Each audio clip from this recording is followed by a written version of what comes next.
Vidéo bonus 4L Trophy. Salut à tous, aujourd'hui on va faire un bilan de l'aventure 4L Trophy 2020 que j'ai vécu avec Hugo. Alors déjà pour commencer, je vous remercie énormément de tous les retours que j'ai eu sur les 5 épisodes du 4L Trophy 2020. Vous avez adoré cette série, elle fait beaucoup de vues, c'est super, ça a fait un peu exploser la chaîne. Donc si vous êtes nouveau, merci de me rejoindre, j'espère que ça va continuer à vous plaire. Et deuxième chose, je suis dans un endroit que normalement je ne devrais pas vous montrer encore puisque les vidéos de la fabrication de l'atelier ne sont pas terminées. Mais petit exclu, voilà à quoi ça va ressembler à peu près une fois que ce sera fini. Je vous mets d'ailleurs les vidéos juste ici. Bon alors avant de parler de la 4L plus en profondeur et de vous montrer un peu comment elle est actuellement, je vais rapidement répondre à quelques questions qui m'ont été posées sur la publication que j'ai faite sur la chaîne il y a quelques jours. Donc attention, préparez-vous parce que ça va aller vite.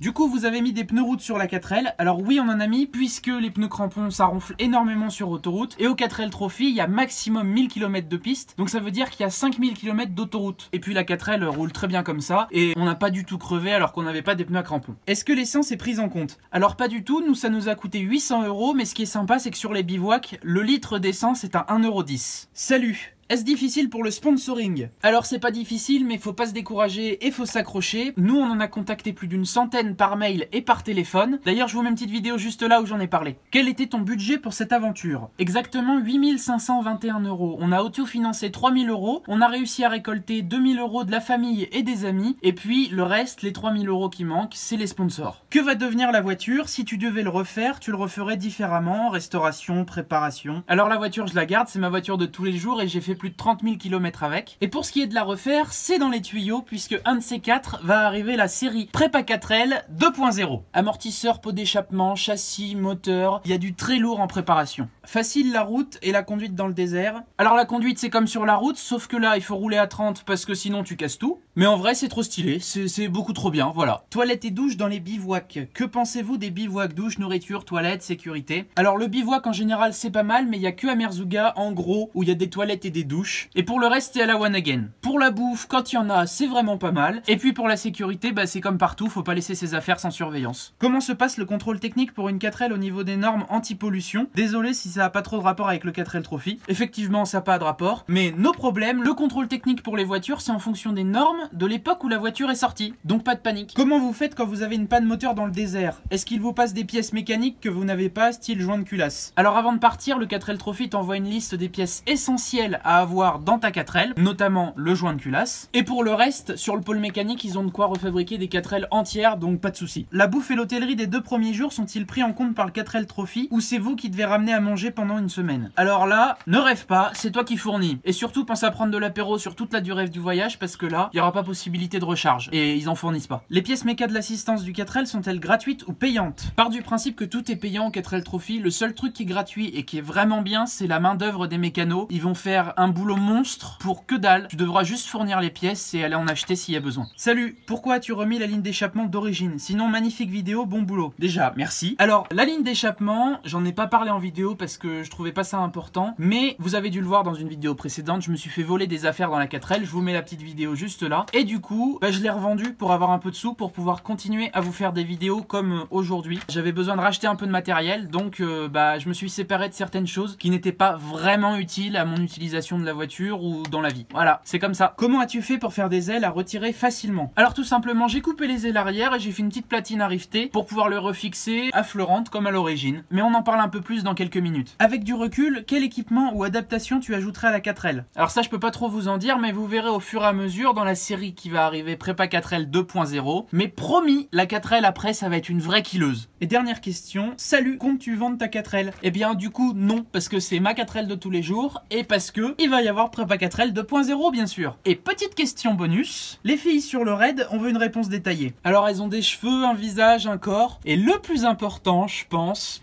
parce que faudrait peut-être pas abuser, elles ont une 4L. On va maintenant passer à la 4L, allez, c'est parti. Bon alors je vous ai dit dans le 5e épisode du 4L Trophy que notre 4L avait un problème d'allumeur. On sait pas trop pourquoi, mais environ tous les 100 km, il y a les vis platinées qui se dérèglent toutes seules. Donc là, fait un bruit de tracteur, il n'y a plus de pot d'échappement, il est resté un peu au Maroc, même s'il est toujours sous la voiture, il est complètement défoncé. Donc là aujourd'hui, je vais vous montrer comment elle est, dans quel état, et ce à quoi vous devez vous attendre quand vous revenez du 4L Trophy pour votre 4L, et les quelques entretiens que vous devrez faire. Voilà, allez c'est parti.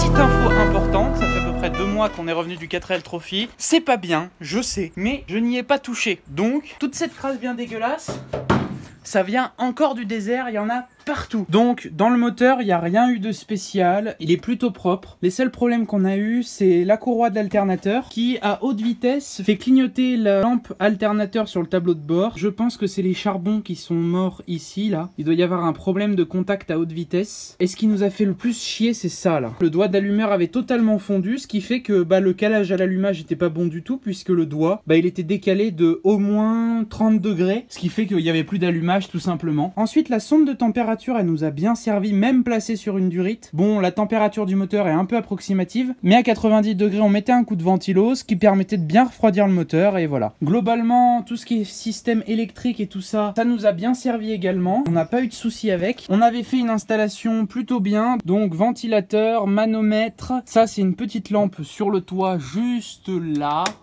Voilà, c'est juste pour le kiff. Ici, on avait prise USB et allume-cigare allumable avec ce petit interrupteur. On avait un peu de musique, plus un voltmètre juste ici. Donc globalement, ce qui était de l'intérieur, c'était vraiment bien. Mais tout ça avec l'aménagement intérieur de la 4L à l'arrière. On en parlera dans une vidéo avec la tente de toit qui arrivera prochainement. Donc on va pouvoir monter un peu la 4L maintenant, histoire de voir la suite. Alors, les autocollants qu'on avait posés sur la 4L, au soleil, eh ben, ils ont beaucoup chauffé, ça a fait des petites bulles, il y en a même qui se sont un peu cassés. Ça les a griffés aussi quand on passe dans les petits buissons. C'est fait pour, hein, bon voilà. Hein. La 4L est un peu abîmée, de toute façon, on peut le voir d'ailleurs ici, il y a eu un petit poc, la peinture se décolle. C'est pas très grave, hein, un petit coup de ponçage, un petit coup de peinture propre. Ça ira très bien, ça refera l'affaire. Également, ici, on a eu un autre poc, c'est un caillou. On passait dans des cailloux un peu hauts et la voiture s'est posée dessus. Donc c'est un peu chiant, mais ça va se refaire nickel. Le plus grave, c'est sur le châssis arrière, mais on va le voir juste après. Et très utile, ce sont ces bavettes que j'avais fabriquées. Ça a bien protégé le fil de frein qui est juste derrière. Et puis, ça évite de badigeonner le bas de caisse de cailloux et de trucs. On va maintenant pouvoir passer sur le dessous de la voiture, ce qui a le plus morflé pendant le 4L Trophy. Donc, on peut le voir directement avec la plaque d'immatriculation qui, à la base, est bien perpendiculaire au sol. Elle s'est alignée avec la plaque de protection pour vous dire que ça tape pas mal devant. Parce que même le pare-choc s'est légèrement redressé vers le haut. On a pris un shoot un peu fort une fois. Donc faut le savoir, ça faut prévoir. Le pare-choc pas trop bas. Et la plaque,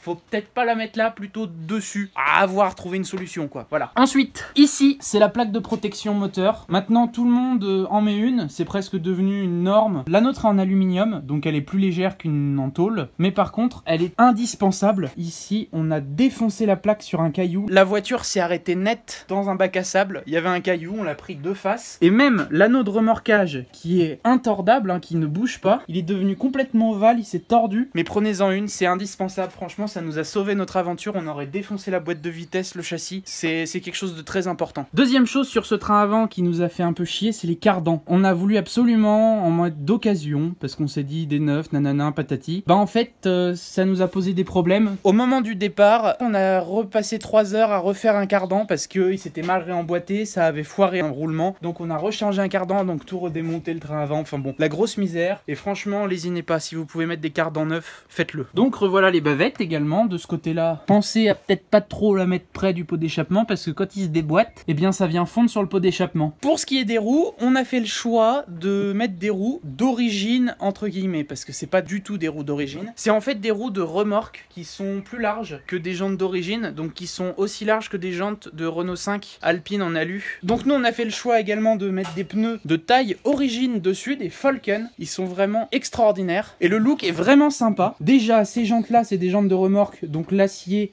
est plus épais, elles ont la même tête que des jantes de Renault 5, donc on ne remarque pas la différence et ça donne un petit look un peu Gordini parce qu'il y a un léger déport sur la jante qui est assez sympa et avec le pneu flanc tendu. Franchement les pneus Falken, prenez-les, c'est des Eco Sincera en 135/80 R13 70T, il n'y a pas besoin de plus, franchement c'est nickel. Ce qu'on peut voir aussi c'est que tout ce qui était peint au Rustol noir, bah avec le sable ça s'est un peu dépoli et la peinture s'est un peu barrée et c'est en train de se repiquer un peu à la rouille, donc en fait le sable ça a décapé toute la peinture, tout le dessous, donc c'est bien de remettre un coup de peinture quand on revient sur au moins les dessous du châssis qui est exposé. On peut le voir notamment ici dans l'aile, là où le sable est projeté, c'est totalement rouillé. La tôle était brillante quasiment quand on était au désert. Et du coup, faut le repeindre parce que sinon ça va rouiller salement et ça va être une catastrophe après. Bon, pour ce qui est de la ligne d'échappement, je vous fais pas de dessin. Tous les trophistes la perdent. On n'a pas fait exception à la règle. On l'a perdue dans le désert. Donc on l'a remboîtée sans arrêt. Elle a tenu comme ça.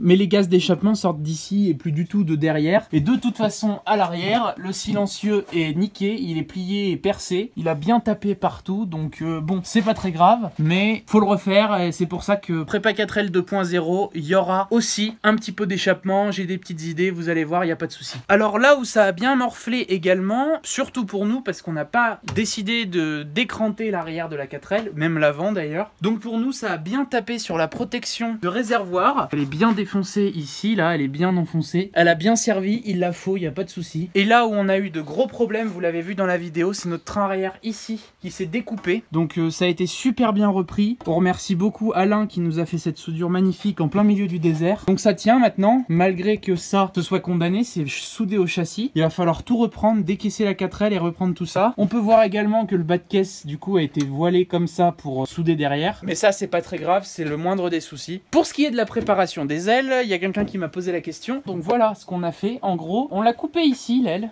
tout droit jusqu'en bas. On a fait pareil de l'autre côté et on a rifté tout le long une tôle ici qui est en fait reprise là derrière, donc les rivets on les voit, et cette petite tôle est soudée sur la partie fixe de l'aile qui ne bouge pas. Donc cette technique ça paraît anodin et ça paraît un petit bricolage un peu inutile, mais dans notre cas en fait ça a été très bien qu'on ait ça, parce que du coup on a pu démonter l'aile en 2 minutes et ça a permis qu'il ne plie pas l'aile à ce niveau là, parce que sinon il retrousse sa claque pour pouvoir accéder à cette partie là, et le fait d'enlever l'aile, ils avaient vachement plus de place pour travailler. C'est quand même une petite prépa qui coûte rien à faire, il faut juste couper l'aile et elle s'enlève en 2 secondes. Il n'y a pas le feu à enlever, la goulotte de réservoir ou quoi, ça va nickel. Donc voilà le crochet qu'on avait mis également, le même qu'à l'avant, sauf que là il a pas tapé, donc il est pas ovale, il est encore rond. Donc voilà à peu près l'état de la 4L, comment elle revient. Il y a des pocs de peinture, des pocs un peu partout, dessous surtout, faut pas y aller trop fort, mais voilà globalement ça tient, hein. La 4L roule encore, elle roule toujours. On a pu rentrer en faisant 2000 km en 24 heures, ce qui est énorme, on s'est pas arrêté. C'est une 4L, ok, ça a souffert, ok, mais rien n'est perdu, elle est encore là, elle va encore servir, il n'y a pas de souci. Donc maintenant ce que je vous propose, c'est qu'on démonte ces tôles de protection pour voir ce qui se passe dessous, parce que je les ai pas démontées depuis qu'on est rentré, donc je voudrais voir si dessous il n'y a pas eu de poc sur la boîte ou sur le moteur ou quoi, ou de trucs qui se sont déplacés. Et en plus dans la protection du réservoir derrière, je pense qu'on va trouver une explication au fait que la 4L elle traîne du cul très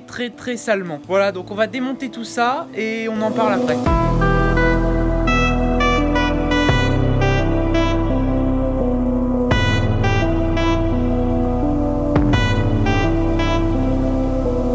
Bon, première plaque enlevée, on va voir ça après. Mais en allant derrière, quand je vous disais que la 4L traînait du cul, je pense qu'on va trouver des choses très intéressantes dans cette tôle. Écoutez le bruit. Ça sonne plein, ce qui n'est pas normal pour de l'aluminium. Donc on va trouver des choses dedans très intéressantes, je pense.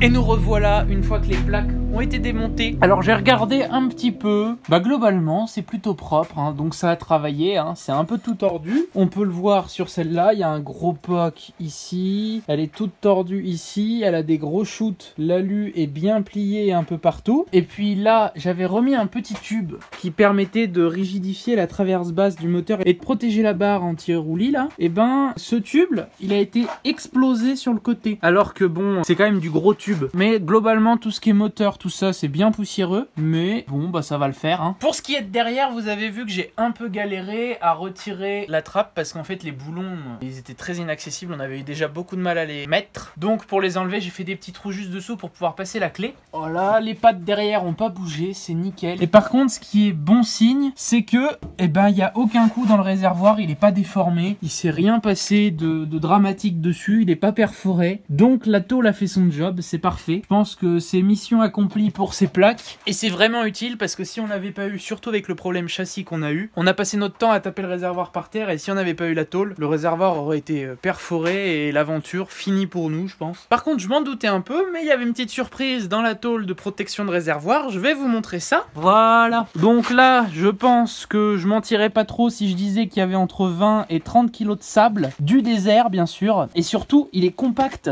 à mort, hein. Il est dur, il est pas mou comme sur une plage ou quoi. Donc on s'était dit qu'on n'avait pas besoin de faire de fiole pour les sponsors, ramener du sable et tout ça. Et ben malgré nous, on en a ramené un bon paquet de sable. Et puis bah du coup, on comprend un peu pourquoi elle traînait du cul, la 4L.